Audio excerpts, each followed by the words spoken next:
Hello friends, welcome back to our ಚಾನಲಿನ ಜೊತೆ ನನ್ನ ಕತೆ ಒಂದು ಸೂಪರ್ ಡೂಪರ್ ಸಂಚಿಕೆ ನೋಡ್ಕೊಂಬರೋಣ.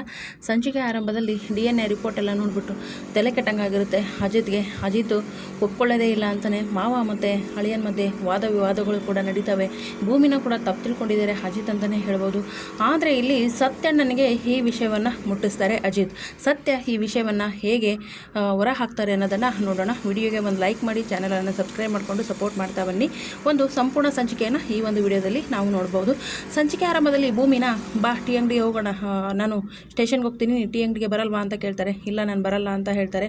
ಸೊ ಬರಲ್ಲ, ಈಗ ಮನೇಲಿ ಏನೇನೋ ನಡೆದಿದೆ, ಅತ್ತೆ ಮನಸ್ಸು ಕೂಡ ಸರಿ ಇಲ್ಲ, ಅತ್ತೆ ಜೊತೆನೇ ಇರ್ತೀನಿ ಅಂತ ಹೇಳ್ತಾಳೆ. ಸರಿ ಹಾಗಾದರೆ ಅಂತ ಸ್ಟೇಷನ್ಗೆ ಹೋಗ್ತಾರೆ ಅಜಿತ್ ಅವರು. ಅಲ್ಲಿ ಲಕ್ಷ್ಮಿ, ಅಯ್ಯೋ ಇವತ್ತು ಕೂಡ ಭೂಮಿ ಬರಲೇ ಇಲ್ವಲ್ಲ, ಅಜಿತ್ ಸಾಹೇಬ್ರನ್ನ ಕೇಳಿಬಿಡ್ಲಾ, ಅವ್ಳಿಗೇನಾದರೂ ಹುಷಾರಿಲ್ವಾ ಏನಾ ಅಂತ.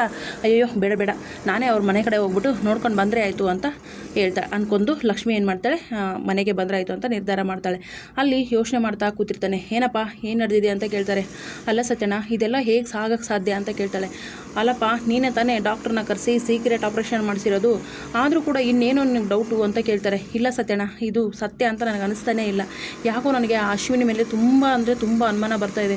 ಮಾವ DNA ಟೆಸ್ಟು ಅಂತ ಹೇಳಿದಾಗಲೂ ಕೂಡ ಅವಳ ಮುಖದಲ್ಲಿ ನಾನು ಗೆದ್ದಿದ್ದೀನಿ ಅನ್ನೋ ಒಂದು ಗೆಲುವೇ ಕಾಣಿಸ್ತಾ ಇತ್ತು.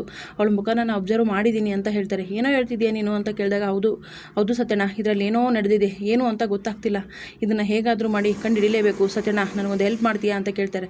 ಹೇಳು ಅಂತ ಹೇಳ್ತಾರೆ. ಖಂಡಿತ ಹೇಳು ಅಂದಾಗ, ಸತ್ಯಣ್ಣ ಇದು ಹೇಗಾದರೂ ಮಾಡಿ ನೀನು ಕಂಡುಹಿಡಿಯಲೇಬೇಕು. ನಾನೇನಾದರೂ ಮಾವನ ಹತ್ರ ಮಾತಾಡೋಕ್ಕೋದ್ರೆ ಮತ್ತೆ ಏನು ಮಾಡ್ತಾರೆ, ನನ್ನ ಮೇಲೆ ಕೋಪ ಮಾಡ್ಕೊಳ್ಳೋಕೆ ಹೋಗ್ತಾರೆ. ಅದಕ್ಕೆ ಈ ಸತ್ಯವನ್ನು ನೀನೇ ಭೇದಿಸಬೇಕು ಅಂತ ಸತ್ಯಣ್ಣನಿಗೆ ಜವಾಬ್ದಾರಿಯನ್ನು ವಹಿಸ್ತಾರೆ. ಜೊತೆಗೆ ಮನೆಯಲ್ಲಿ ಇವತ್ತು ಭೂಮಿ ಯಾಕೆ ಬರಲಿಲ್ಲ ಅಂತ ಕೇಳ್ತಾರೆ. ಅದಾ ಒಂದು ದೊಡ್ಡ ಕತೆ ಸತ್ಯಣ್ಣ, ಏನು ಹೇಳೋದು, ಈ ಭೂಮಿ ತನ್ನನ್ನು ತಾನು ಡಿಫೆಂಡ್ ಮಾಡ್ಕೊಳ್ಳೋದೇ ಇಲ್ಲ. ಯಾವಾಗಲೂ ನಾನೇ ಅವಳ ಬಗ್ಗೆ ಪರ ಮಾತಾಡಬೇಕು, ಯಾರೇನಂದ್ರು ಯಾರೇನು ಬೈದರು ಸದಾ ಬೈಸ್ಕೊತಾನೆ ಇರ್ತಾಳೆ ಸಹನಾ ಮೂರ್ತಿ ಥರ ಅಂದಾಗ ಅದು ಅವಳು ಗುಣ ಅಲ್ವೇನೋ ಅಂತ ಸತ್ಯಣ್ಣ ಅಂತಾರೆ. ಹೌದೌದು, ಇದನ್ನು ಮಾತ್ರ ಚೆನ್ನಾಗಿ ಹೇಳ್ತೀರಾ ಅಂದ್ಬಿಟ್ಟು ಏನಾಯಿತು ಇವಾಗ ಅಂತ ಕೇಳಿದಾಗ, ಅದು ಸತ್ಯಣ್ಣ ನಾನು ಮತ್ತು ಭೂಮಿ ಮಾತಾಡ್ತಾ ಇದ್ವಿ, ಆದರೆ ಭೂಮಿದೇನೂ ತಪ್ಪಿಲ್ಲ, ನಾನೇ ಅವಳನ್ನು ಮನಶ್ವಿನಿ ಅಂತ ಒಪ್ಕೊಳ್ಳೋದಿಲ್ಲ ಅಂತ ವಾದ ಮಾಡ್ತಾ ಇದ್ದೆ. ಹಾಗಾದರೆ ನೀನು ಬೇಕಾದ್ರೂ ಮನಶ್ವಿನಿ ಥರ ಕಾಣಿಸ್ತೀಯಾ, ದೊಡ್ಡವಳಾದ್ಮೇಲೆ ನಿನ್ನ ಥರನೇ ಇರ್ತಾಳೆ ಅಂದ ತಕ್ಷಣ ಭೂಮಿ, ನಾನೇ ಮನಶ್ವಿನಿ, ನಾನೇ ನಿಮ್ಮ ಹತ್ರ ಭೂಮಿ ಅಂತ ಸುಳ್ಳು ಹೇಳಿದ್ದೀನಿ ಅಂತ ಹೇಳ್ಬಿಟ್ಟು ಈ ಥರ ಹೇಳ್ಬೇಕಾದ್ರೇ ಶ್ರವಣ್ ಮಾವ ಬಂದುಬಿಟ್ಟು ಭೂಮಿನ ತಪ್ಪಾಗಿ ತಿಳ್ಕೊಂಡು ಭೂಮಿ ಮೇಲೆ ಕೋಪ ಮಾಡ್ಕೊಂಡಿದ್ದಾರೆ ಅಂತ ಹೇಳ್ತಾರೆ. ಓ ಇಷ್ಟೆಲ್ಲ ಆಯಿತಾ ಮನೆಯಲ್ಲಿ ಅಂತ ಕೇಳ್ತಾರೆ. ಹೌದು ಸತ್ಯಣ್ಣ, ಈಗ ಏನು ಮಾಡಬೇಕು ಅಂತಲೇ ಗೊತ್ತಾಗ್ತಿಲ್ಲ ಅಂತ ಹೇಳ್ತಾ ಇರ್ತಾರೆ ಸತ್ಯಣ್ಣನ ಮುಂದೆ ಅಜಿತ್ ಅವರು. ಈ ಕಡೆ ಲಕ್ಷ್ಮಿ ಕೂಡ ಮನೆಗೆ ಬರ್ತಾಳೆ. ಬಂದುಬಿಟ್ಟು ಭೂಮಿ ಅಂತ ಬರ್ತಾಳೆ. ಓ ಲಕ್ಷ್ಮಿ ಬಾ, ನಾವು ಯಾರೂ ಕಾಣಿಸ್ತಾನೆ ಇಲ್ವಾ ಮನೆಯಲ್ಲಿ, ಭೂಮಿನ ಹುಡುಕ್ತಿದ್ಯಾ, ಬಾ ನೀನು ಭೂಮಿ ಹೇಗಿದ್ದಾಳೆ ಅಂತ ತೋರಿಸ್ತೀನಿ ಅಂದ ತಕ್ಷಣ ಭೂಮಿ ಅಡುಗೆ ಮನೇಲಿ ಇರ್ತಾಳೆ. ಭೂಮಿ ಯಾರು ಬಂದಿದ್ದಾರೆ ನೋಡು ಅಂದ ತಕ್ಷಣ ಹಿಂಗೆ ತಿರುಗಿ ನೋಡ್ಬಿಡ್ತಾಳೆ. ಅಯ್ಯೋ ಲಕ್ಷ್ಮಕ್ಕ, ನೀನು ಯಾಕೆ ಲಕ್ಷ್ಮಕ್ಕ ದಿಢೀರ್ ಅಂತ ಅಂದ್ಕೂಳೆ, ಅಯ್ಯೋ ಭೂಮಿ 2 ದಿನದಿಂದ ನೀನು ಅಂಗಡಿ ಕಡೆ ಬರಲೇ ಇಲ್ವಲ್ಲ, ಅದಕ್ಕೆ ನಿನ್ನ ನೋಡ್ಕೊಂಡು ಹೋಗೋಣ ಅಂತ ಬಂದೆ ಅಂದ ತಕ್ಷಣ, ಓ ನಾನು ಚೆನ್ನಾಗಿ ನೋಡ್ಕೊಳ್ತೀನೋ ಇಲ್ವಾ ಅಂತ ಡೌಟಾ ಲಕ್ಷ್ಮಿ ಅಂತಾಳೆ. ಅಯ್ಯೋ ಅಮ್ಮೋರೆ ಆಗೇನಿಲ್ಲ ಅಂತ ಹೇಳಿದ ತಕ್ಷಣ, ಅಯ್ಯೋ ಸಾಕಿ ಬೆಳೆಸ್ದವಳು ನೀನು, ಅವಳನ್ನು ನೋಡಿದೆ ನಿನಗೆ ಇರೋಕ್ಕಾಗಲ್ಲ ಅಂತ ಗೊತ್ತು, ನಾನು ತಮಾಷೆ ಮಾಡಿದೆ, ಇರು ಟೀ ತರ್ತೀನಿ ಅಂತ ಹೇಳ್ತಾರೆ ಲಕ್ಷ್ಮಿ. ನೀವು ಮಾತಾಡ್ತಾ ಇರಿ, ನಾನು ಟೀ ತರ್ತೀನಿ ಅಂತ ಸಂಗೀತ ಹೇಳ್ತಾರೆ. ಬೇಡ ಅಮ್ಮೋರೆ, ಹೀಗೆ ತಾನೇ ಕುಡ್ಕೊಂಡು ಬಂದೆ ಅಂತ ಹೇಳ್ಬಿಟ್ಟು ಲಕ್ಷ್ಮಿ ಮತ್ತು ಭೂಮಿ ಮಾತಾಡ್ತಾ ಇರ್ತಾರೆ. ಮಾತಾಡ್ತಿರ್ಬೇಕಾದ್ರೆ ಭೂಮಿ ಕೂಡ ಇಷ್ಟೇ, ಇನ್ನೂ 1 ವರ್ಷ ಕತ್ತಾನೆ ಅಂತ ಅಪ್ಪಿತಪ್ಪಿ ಲಕ್ಷ್ಮಿ 1 ವರ್ಷನಾ, ಏನು ಲಕ್ಷ್ಮಿ 1 ವರ್ಷ ಅಂದರೆ ಅಂತ ಕೇಳ್ತಾರೆ. ಇಲ್ಲ ಮೋರೆ, ನಿಮ್ಮ ಜೊತೆ ಇದ್ದರೆ ಭೂಮಿಗೆ ಒಂದೊಂದು ದಿನ ಕೂಡ ಒಂದೊಂದು ದಿನವೂ ಕಳೆದೋಗುತ್ತೆ, ವರ್ಷಗಳು ಲೆಕ್ಕನೇ ಇರೋದಿಲ್ಲ ಅಂತ ಈ ರೀತಿ ಏನೋ ಖುಷಿಯಿಂದ ಹೇಳಕ್ಕೆ ಬಂದೆ, ಬಾಯಿ ತಪ್ಪಿ ಹೇಳ್ಬಿಟ್ಟೆ ಅಂದಾಗ ಭೂಮಿ ಕಣ್ಣಲ್ಲೇ ಗುರಾಯಿಸ್ತಾ ಇರ್ತಾಳೆ ಲಕ್ಷ್ಮಿನ. ಏನು ನೀನು ಸತ್ಯ ಹೇಳ್ಬಿಟ್ಟಿಯಲ್ಲ ಅಂತ ಬೈಯೋ ಥರ ಗುರಾಯಿಸ್ತಿರ್ತಾಳೆ. ಈ ಕಡೆ ಅಯ್ಯಪ್ಪ ಸತ್ಯ ಬಾಯಿ ಬಿಟ್ಟಿದ್ನಲ್ಲ ಅಂತ ಲಕ್ಷ್ಮಿಗೆ ಜೀವನೇ ಬಾಯಿಗೆ ಬಂದಂಗೆ ಆಗುತ್ತೆ. ಈ ಕಡೆ ಸಂಗೀತ, ಅಷ್ಟೇನಾ, ನನ್ನ ಸೊಸೆನ ನಾನು ತುಂಬ ಚೆನ್ನಾಗಿ ನೋಡ್ಕೊಳ್ತೀನಿ ಲಕ್ಷ್ಮಿ, ಇದ್ರ ಬಗ್ಗೆ ನೀನು ಚಿಂತೆ ಬೇಡ ಅಂತ ಹೇಳ್ತಾರೆ.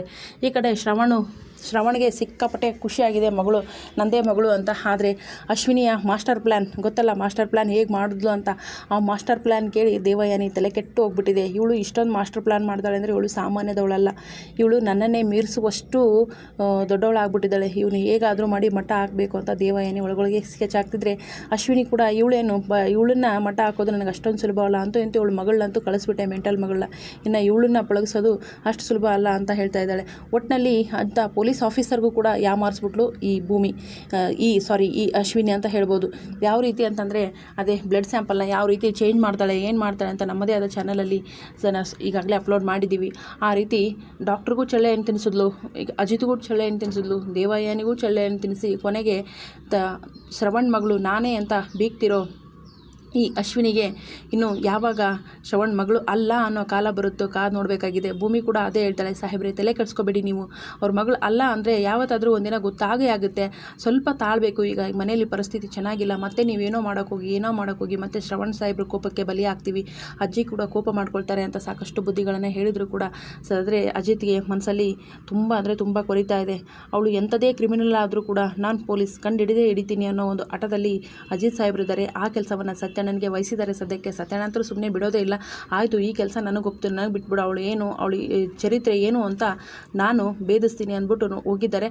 ಸೊ ಅದನ್ನೆಲ್ಲ ನೋಡಿಬಿಟ್ಟು ಅಜಿತ್ ಸರ್ ಕೂಡ ಬರ್ತಾರೆ, ಸತ್ಯ ಅಂತ ಬರ್ತಾರೆ. ಅಜಿತ್ ಕೂಡ ಸತ್ಯಣ್ಣನಿಗೆ ವಹಿಸಿದ ಮೇಲೆ ಸತ್ಯಣ್ಣ ಆ ಕೆಲಸ ಪೂರ್ತಿ ಮಾಡಿಕೊಂಡು ಅಜಿತ್ ಅಂತ ಬರ್ತಾರೆ. ಸಂಚಿಕೆ ಇಲ್ಲಿಗೆ ಮುಕ್ತಾಯ ಆಗುತ್ತೆ. ಏನು ಸತ್ಯನ ತಿಳ್ಕೊಂಡು ಬಂದರು, ಹಾಸ್ಪಿಟ್ಲಲ್ಲಿ ಆಗಿರೋಕ್ಕಂಥ CCTV ಏನಾದರೂ ಚೆಕ್ ಮಾಡಿದ್ರೆ CCTV ಫುಟೇಜಲ್ಲಿ ಏನಾದರೂ ಸತ್ಯನಿಗೆ ಸತ್ಯ ಗೊತ್ತಾಯ್ತಾ, ಅದನ್ನು ತಂದು ಅಜಿತ್ ಮುಂದೆ ಹೇಳ್ತಾರಾ? ಯಾಕಂದರೆ ಪ್ರತಿಯೊಂದು ಹಾಸ್ಪಿಟಲಲ್ಲೂ CCTV ಇರುತ್ತೆ. ಅವಸರದಲ್ಲಿ ಏನಾದರೂ ಈ ಅಶ್ವಿನಿ ಆ ನರ್ಸ್ನ ಡಾಕ್ಟರ್ ಹತ್ರ ಕಳಿಸ್ಬಿಟ್ಟು ಆ CCTVಯಲ್ಲಿ ಏನಾದರೂ ಸಿಕ್ಕಾಕೊಂಡು ಬೀಳ್ತಾಳ, ಏನು ಮಾಡ್ತಾಳೆ ಅನ್ನೋದು ಕಾದು ನೋಡಬೇಕಾಗಿದೆ. ಸೊ ಸದ್ಯಕ್ಕೆ ಇಷ್ಟಂತೂ ಆಗಿದೆ. ಸತ್ಯವನ್ನು ಭೇದಿಸಲಿಕ್ಕೆ ಹೋಗಿದ್ದಾರೆ. ಆ ಸತ್ಯವನ್ನು ಭೇದಿಸಿ ಅಜಿತ್ ಮುಂದೆ ಬಂದಿದ್ದಾರೆ, ಅಜಿತ್ ಅಂತ ಬಂದಿದ್ದಾರೆ. ಅಲ್ಲಿಗೆ ಸಂಚಿಕೆ ಮುಕ್ತಾಯ ಆಗಿದೆ. ಮುಂದಿನ ಸಂಚಿಕೆಯಲ್ಲಿ ಏನಾಗುತ್ತೆ ಅಂತ ನೋಡೋಣ. ವಿಡಿಯೋಗೆ ಒಂದು ಲೈಕ್ ಮಾಡಿ, ಚಾನಲನ್ನು ಸಬ್ಸ್ಕ್ರೈಬ್ ಮಾಡಿಕೊಂಡು ಸಪೋರ್ಟ್ ಮಾಡಿ. Thank you so much. So ಇದು ನಮ್ಮ ಉತ್ತರ ಕರ್ನಾಟಕದ ಮೆಣಸಿನ್ಕಾಯಿ ನೋಡಿ, ಹೀಗೆ ಚೆನ್ನಾಗಿ ಫ್ರೈ ಮಾಡ್ಕೊಂಡು ತಿಂದರೆ ತುಂಬ ಚೆನ್ನಾಗಿರುತ್ತೆ. ರೊಟ್ಟಿ, ಚಪಾತಿ, ಅನ್ನ ಸೈಡ್ಗೆ ನೆಂಚ್ಕೊಳ್ಳೋಕ್ಕೆ ಸಖತ್ತಾಗಿರುತ್ತೆ. ಸೊ ನೀವು ಕೂಡ ಒಂದ್ಸರಿ ಟ್ರೈ ಮಾಡಿ. Thank you so much.